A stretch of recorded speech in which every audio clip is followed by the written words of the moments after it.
C'est le grand défi qui est le nôtre. Et donc on doit accompagner. Et ça, on doit le faire de manière intelligente, c'est-à-dire qu'on doit pousser nos ménages à céder les vieux diesels et les vieux véhicules thermiques, comme on dit.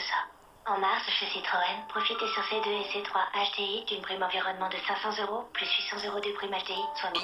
Citroën C4 IHDI, jusqu'à 24% de consommation en moins et une reprise Argus plus 3500 €. Donc on encourage et on allège le coût du véhicule électrique. Propre, la voiture électrique, c'est ce que pensent les acheteurs de ces véhicules de plus en plus nombreux. Et pourtant, la fabrication de ces voitures pollue davantage que celle d'un bon vieux diesel. D'abord à cause de la batterie. Elle contient du cobalt et du lithium qui sont extraits des sous-sols en Afrique et en Amérique du Sud dans des conditions sociales et environnementales désastreuses. Puis la batterie est assemblée en Chine par des usines très polluantes. Ensuite, comme la batterie pèse lourd, il faut alléger la carrosserie. On le fait en utilisant de l'aluminium, dont la fabrication consomme 4 fois plus d'électricité que l'acier.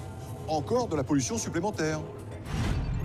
Tout juste sortie d'usine, la voiture électrique a donc ce qu'on appelle une dette carbone. C'est le surplus de pollution que sa fabrication a émis par rapport à un véhicule classique. En roulant à l'électricité, sans émission, le conducteur effacera progressivement cette dette carbone. Mais pour cela, il faut du temps, ou plutôt des kilomètres. Il y avait des solutions plus efficaces pour protéger la planète, plus efficaces et moins coûteuses pour la société. Et ça, on pourrait prendre le temps nécessaire pour en débattre. Il y avait des solutions qui, du point de vue environnemental, étaient beaucoup plus efficaces.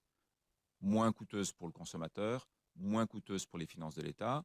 Et ces solutions, pour des questions que moi je qualifie de dogmatisme, n'ont pas été traitées avec l'objectif. C'est l'obsession anti-diesel, à cause du scandale d'ailleurs des constructeurs, hein, notamment Volkswagen. Exactement.